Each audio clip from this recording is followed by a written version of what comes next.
आदरणीय मेरा प्यारा दर्शक वृन्दहरू सम्पूर्णमा सादर नमस्कार। भ्रमणको क्रममा देखिएको यो मनोरम दृश्य भेटिएको यो मनोरम दृश्य जो वसन्त ऋतुको आगमनसँगै जुन बिरुवाहरूमा नयाँ पालुवा पश्चात देखिने मनोरम दृश्यमा देखिने थरीथरीका फुल थरीथरीका कलरहरूले हरेक नेपालीहरूको मनमा यस्तो उमङ्ग छाओस्, जोस जाँगर छाओस्, यही शुभकामना व्यक्त गर्न चाहे।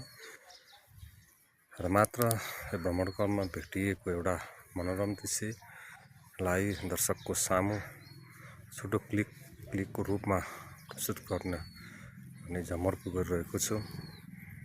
र सम्पूर्ण प्यारा श्रोतावृन्दहरू, दर्शकहरू सबैले यसलाई के कस्तो लाग्छ, केही कमी कमजोरी भएमा सल्लाह सुझाव दिनुहोला भन्न चाहे।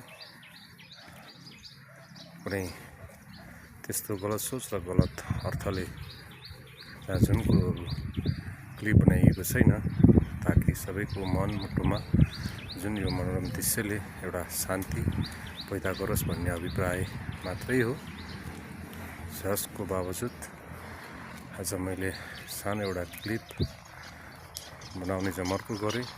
जमर्को क्रममा भेटिएको दृश्य हो। त्यसैले सारा नेपालीहरूमा भगवानले यो शक्ति प्रदान गरून्, जुन शक्तिले सबै नेपालीहरूको मनमा सुख समृद्धि र सुख शान्ति छाओस् भन्न चाहे। र नेपालको जय होस्, नेपालीको जय होस्, यही शुभकामनाका साथ सानो क्लिपलाई अन्त्य गर्न चाहन्छु, ताकि सबै दर्शकवृन्दहरूको सामु जुन क्लिपले एउटा मनमा थोरै भए